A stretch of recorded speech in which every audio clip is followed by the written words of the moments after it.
గౌరవ ఆదోని శాసనసభ్యులు చెప్పింది కీలకంగా ఒక మాట అన్నారు.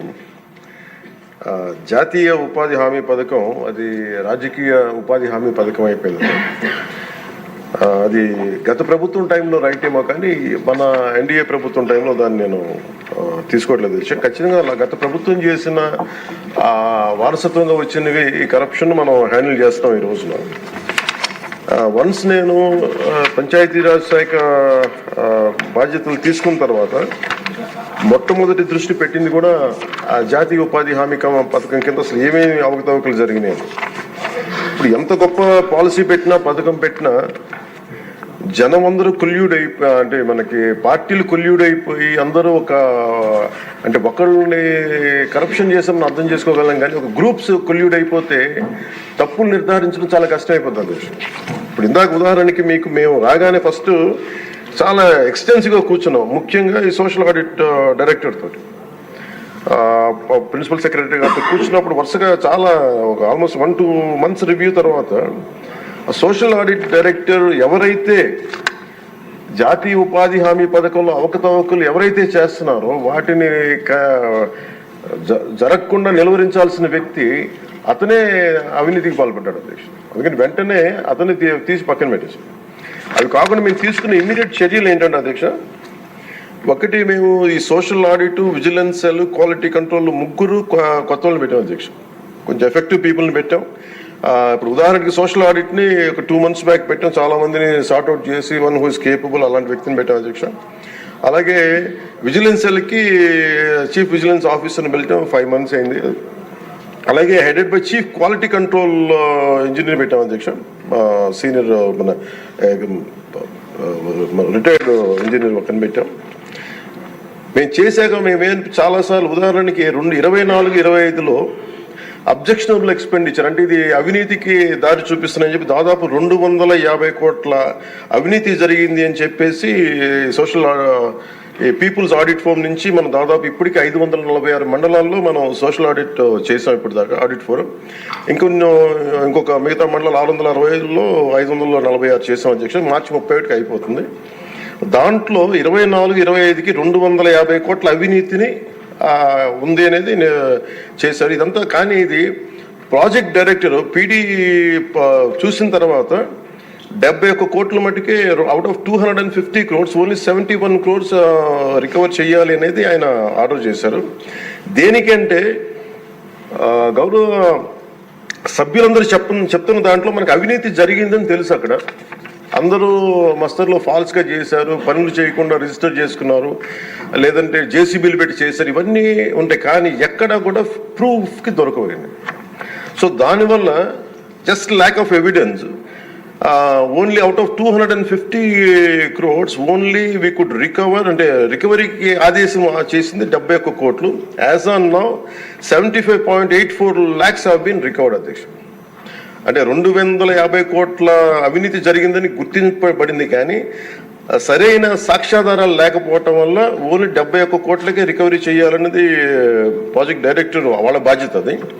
సో దాని నుంచి 75.84 లక్షలు యాజ్ ఆన్ చేశారు. ఇంకా still we have enough time అధ్యక్ష. కానీ దీన్ని ప్రతి చాలా లోతుగా దీన్ని చేస్తున్నాం and we have a very good team which will take it forward. ఇంకా 2 మీరు అడిగింది అధ్యక్ష,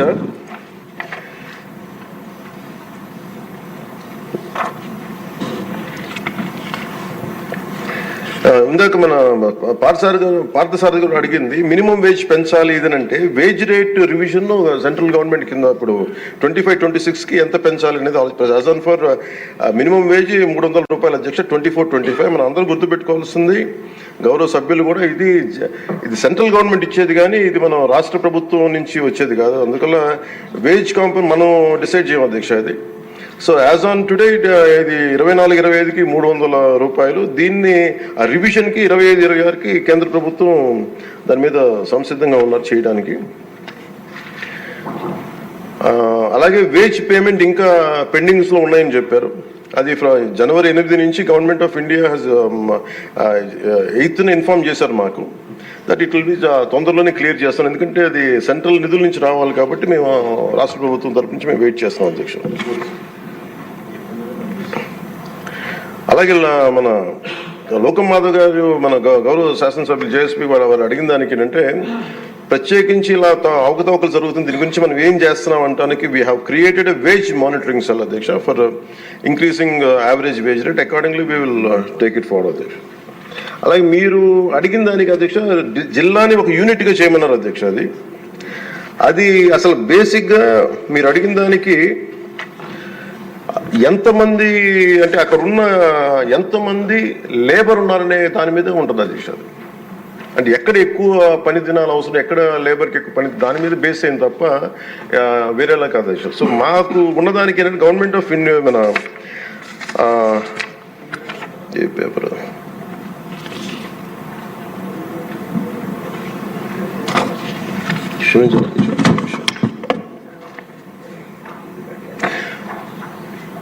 మన్రేగాలో material component is decided as per the labour turnout in the district. District as a యూనిట్లో ఒక 60-40 రేషియో ఉంటుంది న్యూ డిస్ట్రిక్ట్లో. సో దాన్ని మేము ఒకసారి చూసి మీకు తెలియజేస్తాం అధ్యక్ష. ఖచ్చితంగా we will take it into consideration when we go to Delhi also will take it forward what are the honourable members raise the question they have raised.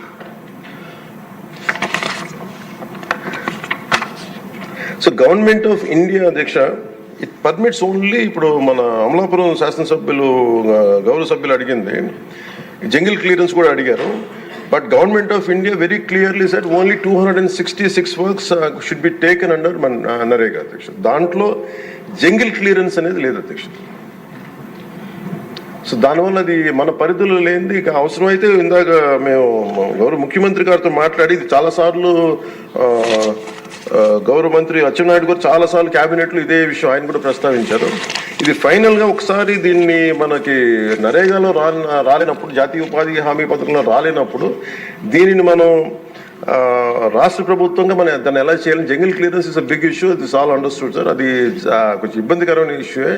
అది గౌరవ మంత్రి అచ్చెన్నాయుడు గారు చాలా పర్యాయాలు అది తెలియజేశారు ముఖ్యమంత్రి గారికి కూడా. ఇది ఒకసారి క్యాబినెట్లో కూర్చొని అది డిసైడ్ చేస్తాం అధ్యక్ష, తెలియజేస్తాం అధ్యక్ష. Thank you.